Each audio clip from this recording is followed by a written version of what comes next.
अब देखो हाफिली में आपके सबसे पहला क्वेश्चन जो आया वो क्या है, ऑप्शनल क्वेश्चन जो है क्वेश्चन नंबर 1 कह रहा है कि the interest on withdrawal for the firm.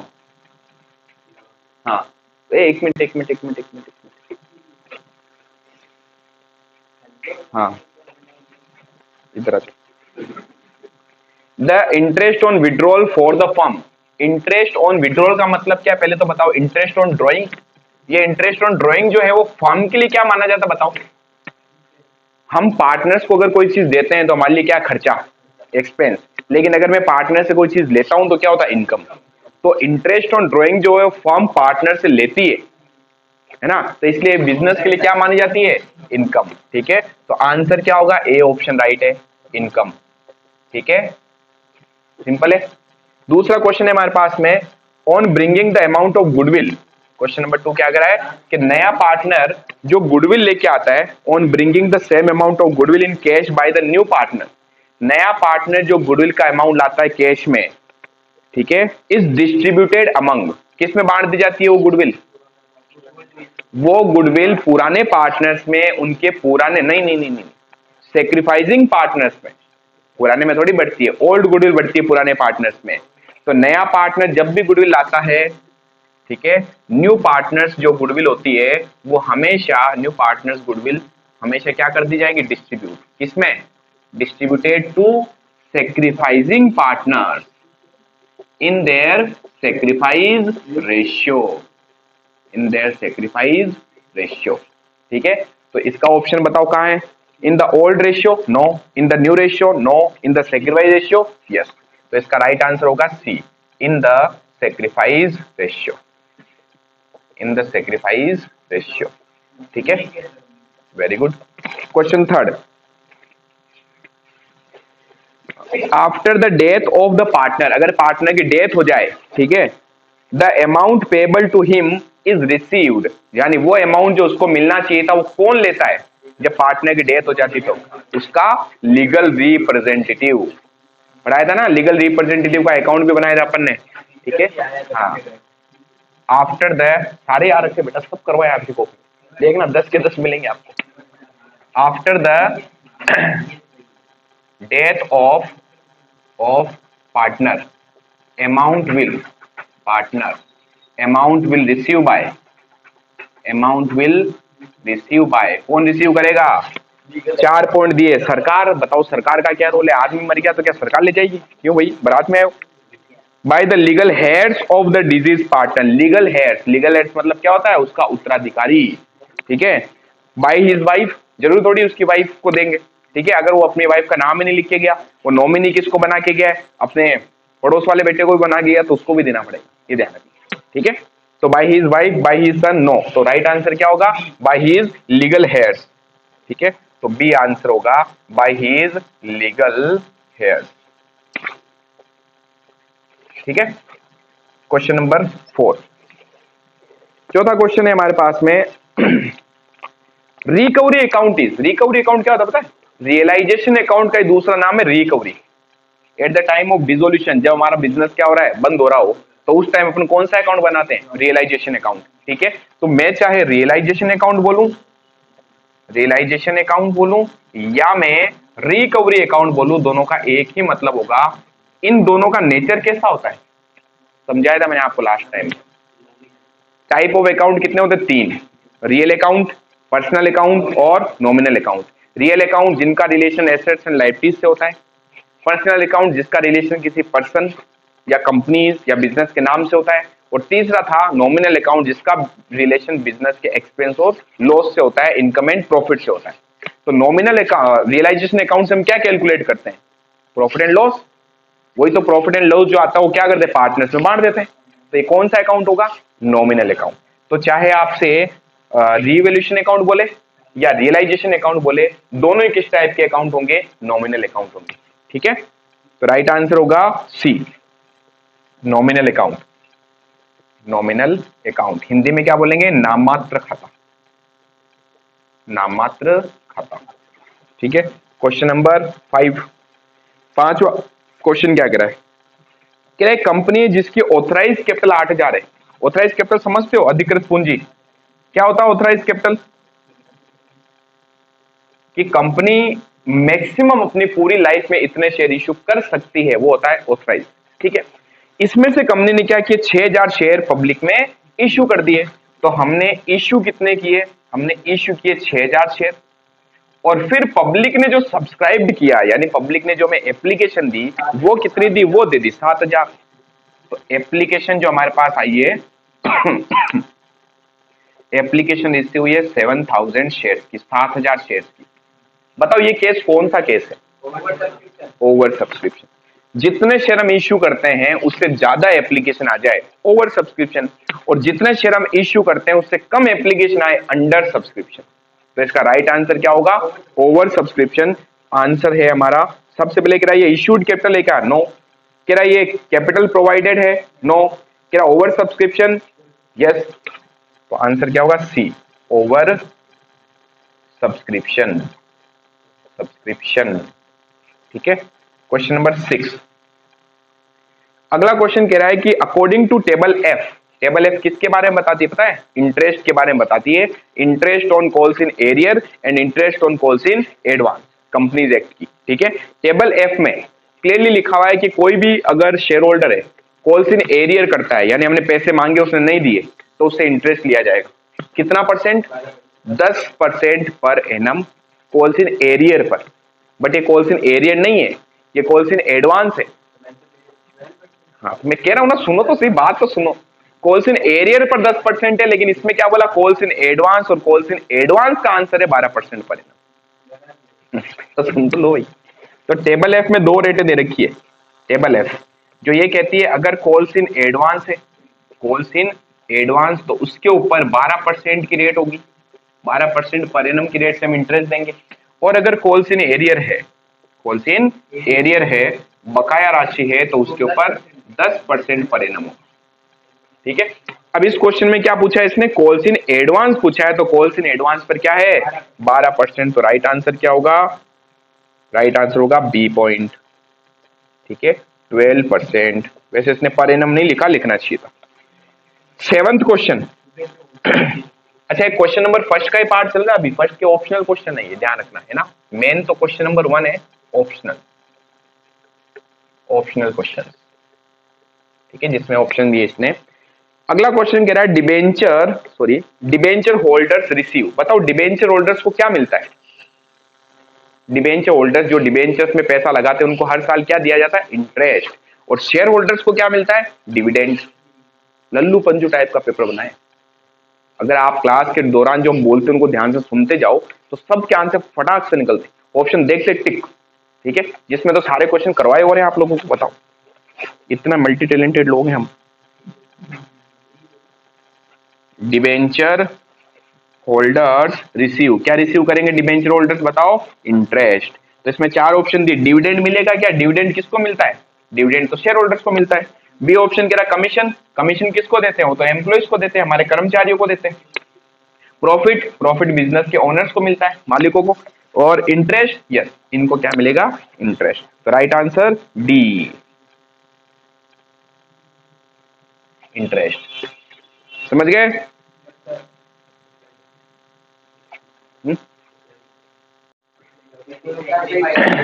7th के बाद में आते हैं 8th पे। देखो 8th में क्या है? इधर आओ। कह रहा है the debentures which are transferred by merely delivery. ऐसे डिबेंचर जो सिर्फ डिलीवरी मात्र से ही क्या हो गए? ट्रांसफर मान लिए जाते हैं। तो मैंने आपको पढ़ाया था डिबेंचर कितने टाइप के होते हैं, बहुत सारे थे। रजिस्टर्ड है ना, बियरर। तो इनमें से एक डिबेंचर ऐसा होता है जैसे मैं किसी को दे दूं वो उसका ओनर बन जाएगा। ठीक है, तो मेनली डिलीवरी, डिलीवरी से ही वो क्या हो गए? ट्रांसफर मान लिए जाएंगे। तो ऐसे debentures debenture transfer mainly by delivery, mainly by delivery. ठीक है, तो ऐसे कौन से डिबेंचर होते हैं जो सिर्फ डिलीवरी से ही क्या हो गए? ट्रांसफर हो गए, यानी आपको कंपनी में जाके अपना नाम रजिस्टर्ड कराने की नीड नहीं है। बियरर, रजिस्टर्ड, रजिस्टर्ड तो वो होते हैं जिसके लिए अगर मैंने आपको दे दिया तो आप उसके ओनर नहीं बनोगे। ठीक है, तो मैंने आपको दिए, आप उसके मालिक नहीं बनोगे, आपको मालिक बनना है तो कहां जाना पड़ेगा, कंपनी के अंदर, ठीक है। शायद इधर खोपड़ी रखो। तो इसका राइट आंसर क्या होगा, bearer debentures, D option, bearer debenture. लिखवाए आपको क्लासेस में, बताओ नहीं लिखवाए। नाइन्थ क्वेश्चन, नाइन्थ कह रहा है कि एक कंपनी है, कंपनी जिसकी एसेट्स कितनी है भाई, कंपनी के एसेट्स है 28 लाख, उसने खरीदी है 28,80,000 रुपए की उसने एसेट्स परचेज की, ठीक है। जिसके बदले में वो चाहती है कि क्या इश्यू कर दे, वो इश्यू कर दे debenture, issue debentures at the rate of 100 वाला था, लेकिन उसको 4% डिस्काउंट पर दिया, यानी कितने में देना चाहता, 96 रुपीज में। क्या पूछ रहा है क्वेश्चन आपसे, और क्वेश्चन कह रहा है the number of debenture issued to vendor is, बताओ क्या फॉर्मूला था हमारा नंबर ऑफ डिबेंचर्स निकालने का। नंबर ऑफ डिबेंचर का फॉर्मूला है अमाउंट ड्यू, यानी अगले को कितने देने हैं, डिवाइड में आएगा इश्यू प्राइस, इश्यू प्राइस पर डिबेंचर, पर डिबेंचर, डिबेंचर इश्यू कर रहे हैं ना। बताओ कितने मांगता, अगले से 28,80,000 रुपए की एसेट्स लिए हमने, 28,80,000 की, डिवाइड में कितने के डिबेंचर दिए, 96 के।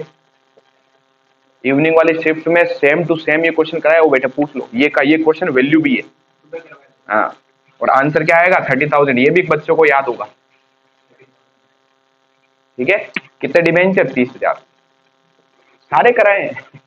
बच्चे पढ़ते नहीं हो, बात अलग हो जाती। कौन सा था, ये था। अगला क्वेश्चन है टेंथ, टेंथ में देखो क्या बोला, the financial statement of the company do not include, पहली चीज तो देखो ये क्लियर करो, फाइनेंशियल स्टेटमेंट में क्या क्या आता है, सिर्फ 3 चीजें आती है किसी भी कंपनी की, कितनी, 3, इसके अलावा 2-4 और होती है, बट आपके सिलेबस में सिर्फ 3 है। SPL, statement of profit and loss, company का एसपीएल, कंपनी की बैलेंस शीट और कैश फ्लो स्टेटमेंट, ये 3 चीजें हैं जो कंपनी के फाइनेंशियल स्टेटमेंट होते हैं। अब इस क्वेश्चन ने क्या पूछा, क्वेश्चन ने पूछा है कि the financial statement of the company do not include, कह रहा है इनमें से क्या चीज है जो फाइनेंशियल स्टेटमेंट नहीं है, बताओ। बैलेंस शीट है, प्रॉफिट एंड लॉस स्टेटमेंट है, वो भी है, कैश बुक वो नहीं है, कैश फ्लो स्टेटमेंट है, लेकिन कैश बुक जो है वो फाइनेंशियल स्टेटमेंट नहीं है, कैश बुक एक सब्सिडरी बुक होती है। तो राइट आंसर इसका क्या होगा, नॉट लिख दें, not a financial statement, not a financial statement. इनमें से क्या है जो फाइनेंशियल स्टेटमेंट नहीं है, तो फाइनेंशियल स्टेटमेंट क्या नहीं है, सी ऑप्शन, कैश बुक, ठीक है। 11th आते, अभी आते, रुको आपके डाउट्स पे आएंगे। 11th है डेब्ट इक्विटी रेशियो, कह रहा डेब्ट इक्विटी रेशियो का फॉर्मूला बताओ, हमने पढ़ रखा है डेब्ट इक्विटी रेशियो का फॉर्मूला होता है डेब्ट अपॉन इक्विटी, ध्यान से देखना अब इसको। अब चाहे मैं डेब्ट बोलूं या मैं इसकी जगह बोल सकता हूं लॉन्ग टर्म डेब्ट, एक ही बात है, लॉन्ग टर्म डेब्ट, और वेरी गुड, और इक्विटी को मैं क्या बोल सकता हूं पता है, इक्विटी को मैं बोल सकता हूं share holder fund, share holder fund equity होता है। अब इसने आपको ऑप्शन दिए टोटल डेबिट, डेबिट नहीं, वो डेब्टर्स होना चाहिए था, डिवाइड बाय टोटल एसेट्स, ये तो नहीं है, assets divide by proprietary fund, ये भी नहीं है, लॉन्ग टर्म डेब्ट upon share holder fund, yes. तो राइट आंसर क्या होगा, सी, ठीक है, इधर लिख देता हूं, सी इसका राइट आंसर, ठीक है। ये हो गए हमारे ऑप्शनल। अब देखो ऑप्शनल क्वेश्चन कितने हो गए हमारे पास में, 11। यहां तक कोई समस्या है, नहीं है, चलो अब फिलअप्स करते हैं। फिलअप्स, ये ऑप्शनल क्वेश्चन हो गया, हमारा पहला क्वेश्चन था, 11 नंबर का क्वेश्चन था, 11 क्वेश्चन थे और इतने इजी थे जिसकी कोई हद नहीं है। एक चीज क्लियर कर लो, आपका जो एग्जाम का जो पैटर्न बन रहा है, आपके जो एग्जाम का पैटर्न बन रहा है वो एकदम बेसिक कॉन्सेप्ट के हिसाब से बन रहा है। आपने जो भी सारी चीजें पढ़ी उसके कॉन्सेप्ट अगर आपको आते तो आप आराम से आंसर दे सकते हो इनके। हाँ बोलो, ऑप्शन इस बार नहीं आएंगे, पिछली बार भी हाफ फिली में आपको ऑप्शन नहीं दिए, एनुअल में दे दी इन्होंने, इस बार भी हाफ फिली में नहीं दिए, लेकिन उम्मीद मत करना कि एनुअल में देंगे। अरे प्री बोर्ड तो स्कूल लेवल के है बेटा, एग्जाम में बोर्ड एग्जाम तो क्या होंगे, वो तो एनुअल ही होंगे, तो उसके अंदर आपको ऑप्शन दे भी सकते हो, नहीं भी, ध्यान रखना इस टाइप के भी क्वेश्चन बन सकते, क्या है अपने तो कॉन्सेप्ट क्लियर होने चाहिए, ठीक है। अब सेकंड नंबर जो क्वेश्चन है फिलिप्स वाला, बेटा पहला भी तो जो ऑप्शनल चले तो वही तो था, सेकंड क्वेश्चन पूरा फिलअप्स वाला है ना। इसके अंदर अब हमारे पास पॉइंट है। पहला पॉइंट, पार्टनरशिप डीड इज, खाली जगह छोड़ दी, फिर बोल दिया एग्रीमेंट बिटवीन द पार्टनर्स। क्या होता है? पार्टनरशिप एक रिटर्न एग्रीमेंट होता है बिटवीन द पार्टनर्स। क्योंकि अगर सिर्फ एग्रीमेंट है और ओरल है तो अपन उसको एग्रीमेंट ही नाम देते हैं। चिल्ला चिल्ला के समझाए डेफिनेशन आप लोगों को, चैप्टर की स्टार्टिंग हमने यहीं से करी। पार्टनरशिप डीड क्या होती है?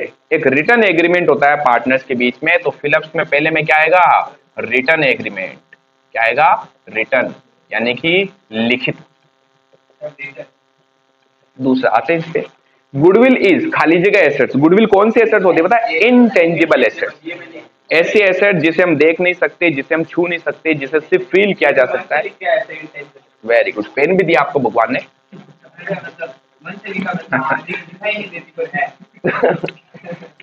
कौन से एसेट्स होगी? इनटेंजिबल।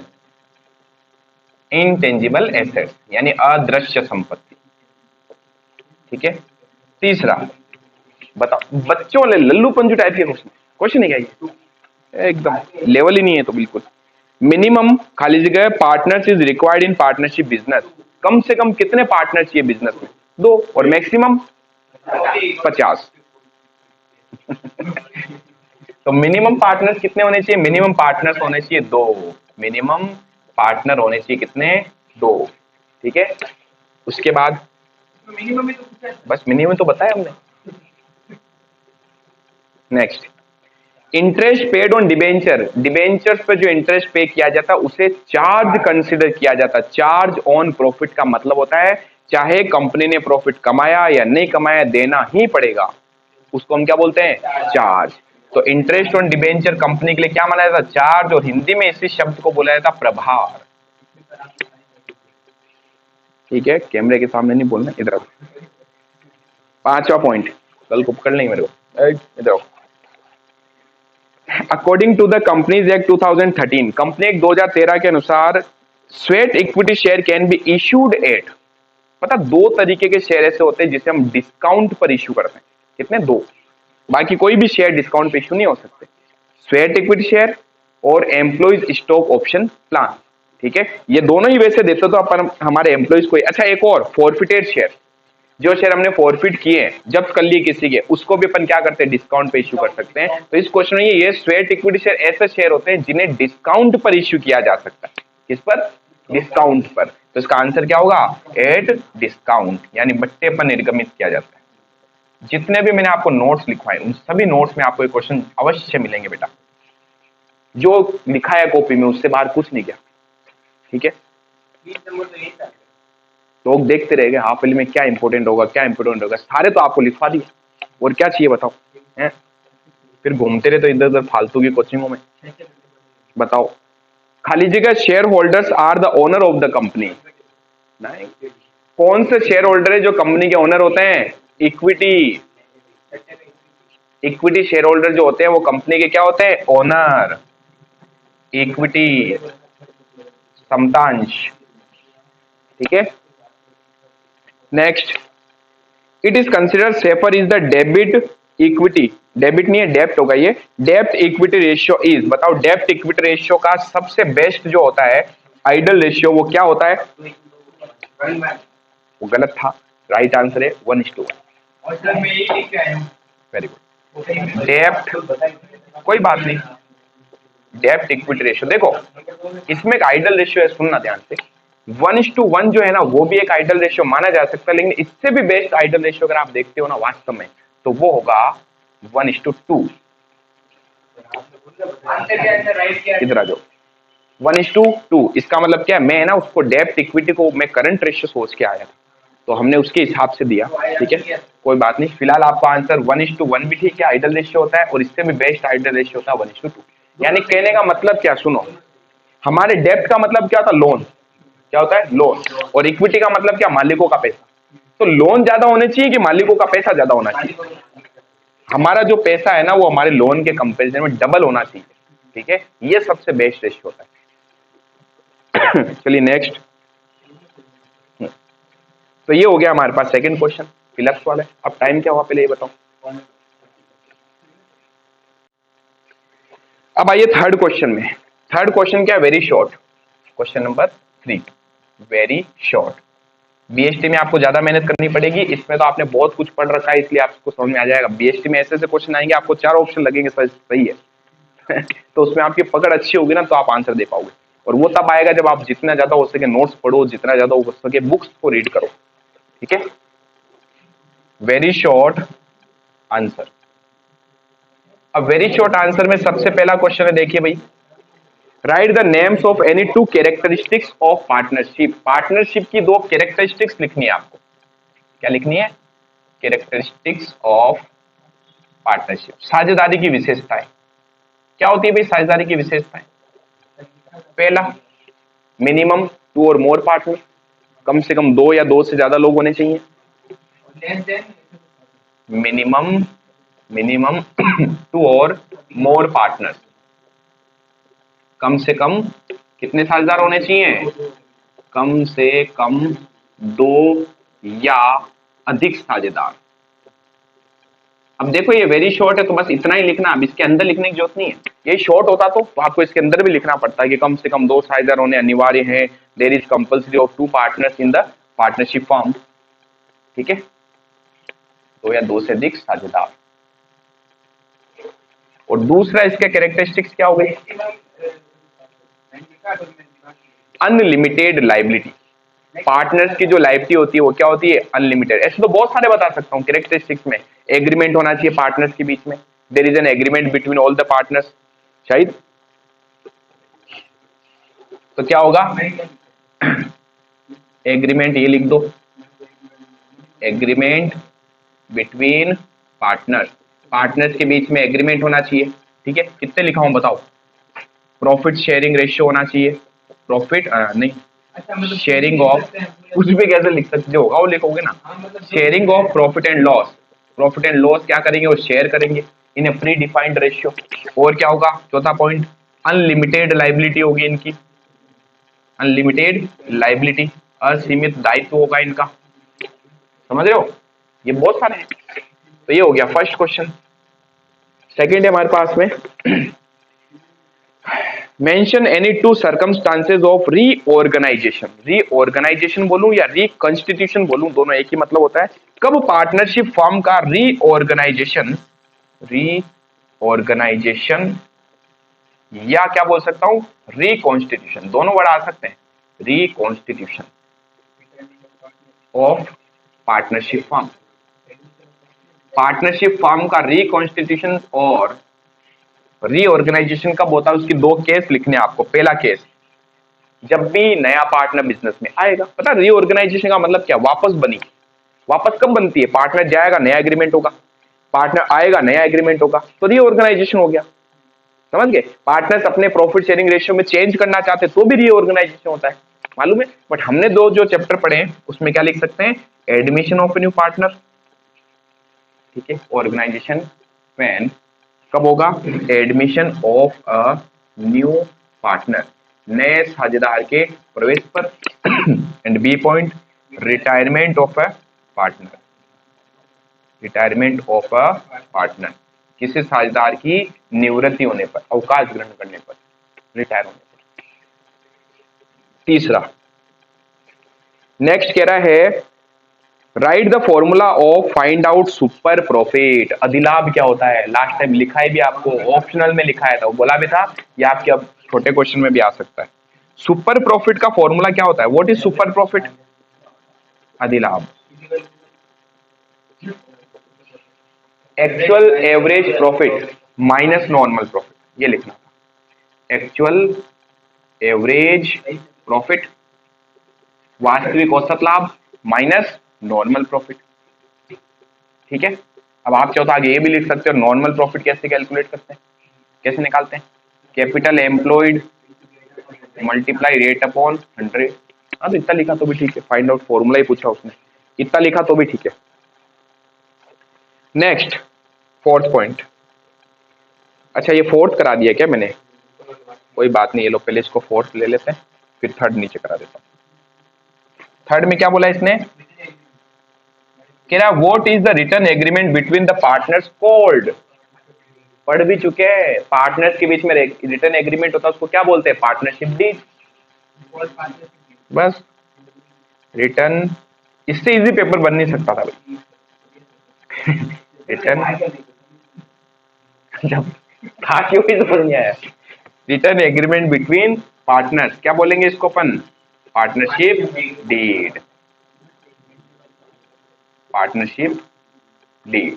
हिंदी में क्या बोलते हैं इसको, साझेदारी संलेख, साझेदारी संलेख। फिर आएंगे अपन पांचवें पॉइंट पे। फिफ्थ पॉइंट कह रहा है अपने को कि termination of the partnership relation between all the partners what is called. सारे पार्टनर्स के बीच में रिलेशन खत्म हो गया, मतलब पार्टनरशिप भी खत्म हो गई, और जब पार्टनरशिप ही खत्म हो गई और बिजनेस भी खत्म हो गया तो इसे अपन बोलेंगे डिसोल्यूशन ऑफ पार्टनरशिप। डेथ कैसे, सारे पार्टनर्स के बीच रिलेशन खत्म हो गया, इसको मारा गुट्टी थोड़ी करी, इसको दो चार को उड़ा दिए, ये डेथ पार्टनर। यहाँ पर क्या होगा, डिसोल्यूशन, इसको अपन क्या बोलेंगे, डिसोल्यूशन ऑफ फर्म। क्लियर हुआ पॉइंट, ये हो गया पांचवा। छठा पॉइंट देखो, सिक्स कह रहा है हमें कि हमने हमारी कंपनी के प्रवर्तकों को, प्रवर्तक कौन होते हैं, प्रमोटर्स को क्या इश्यू किए, शेयर। तो जब भी हम हमारी कंपनी के प्रमोटर्स को शेयर देते हैं तो इस केस में हम दो एंट्री करते हैं, या तो आप प्रिलिमिनरी एक्सपेंस अकाउंट डेबिट कर सकते हो या आप गुडविल अकाउंट डेबिट कर सकते हो। ठीक है, तो यहां पर दो एंट्री होती है। शेयर इश्यू करने पर कह रहा जनरल एंट्री क्या की जाएगी, तो इसमें फर्स्ट एंट्री तो हो गई हमारी goodwill account debit, goodwill account debit to promoters, या आप चाहो तो सीधा लिख सकते हो to share application and allotment, लेकिन वो बैठेगा नहीं, टू प्रमोटर्स अकाउंट। ठीक है, अब इन प्रमोटर्स को हमने क्या दिया, शेयर दिए, तो दूसरी एंट्री हो जाएगी हमारे पास promoters account debit, promoters account debit to में आ जाएगा टू शेयर कैपिटल अकाउंट। हाँ, अब आप चाहो अगर आपने एक सिंगल एंट्री भी करी goodwill account debit to share capital तो भी ठीक है। कितने शेयर दिए अपन ने, 1000 इंटू 10 कितने हो गए, 10,000 के। तो हमने कहा भी 10,000 के शेयर देने प्रमोटर्स को, प्रमोटर्स को शेयर दे दिए। कोई बात नहीं, यहां तक कोई दिक्कत है, लो फोटो लो इसकी। अब देखो नेक्स्ट 6 पॉइंट हो गया, 7th पॉइंट पे आते हैं।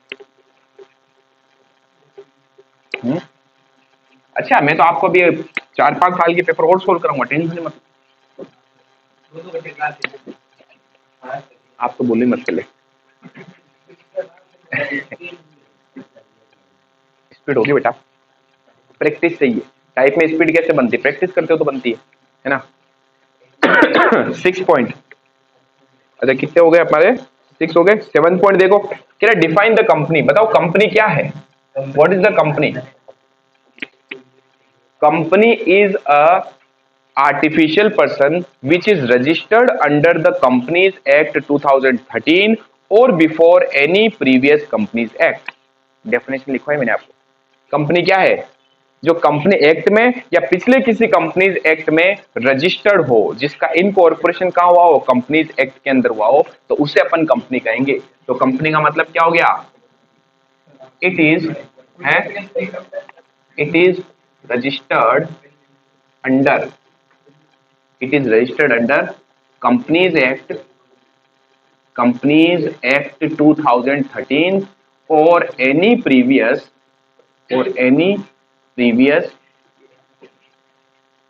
Companies Act, any previous, नहीं वो तो आप कंपनी की डेफिनेशन छोड़ दे रहे हो, कंपनीज एक्ट। ठीक है, इज नॉन एज कंपनी, आगे ये भी लिख सकते हो, it is an artificial person, it is an artificial person, ये कृत्रिम व्यक्ति होता है, आर्टिफिशियल पर्सन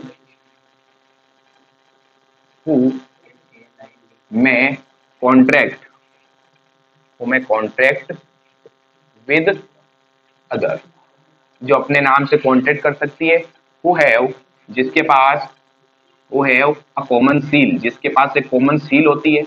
कॉमन सील समझते हो, जब भी कंपनी कॉन्ट्रैक्ट करती है तो अपनी कंपनी की एक सील लगाती है।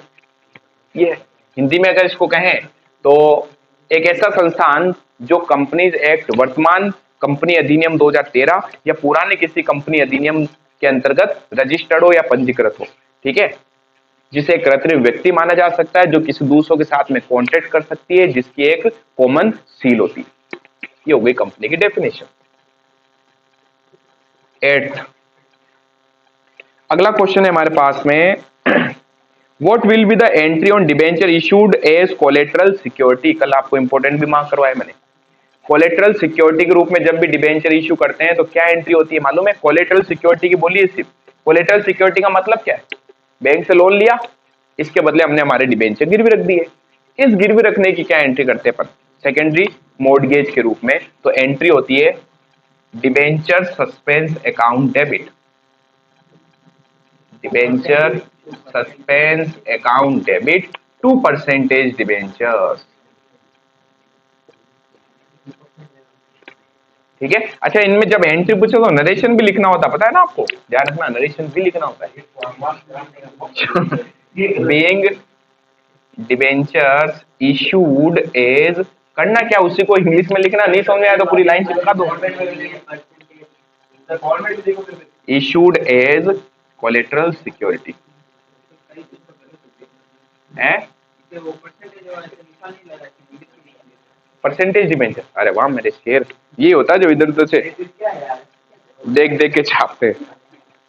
नेक्स्ट है, what is meant by secured debenture. Secured debenture समझते क्या होता है?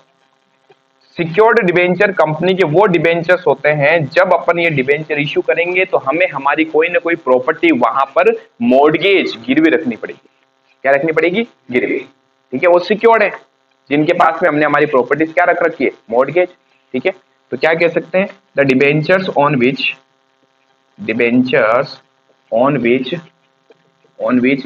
Any property kept as mortgage मतलब समझ गए?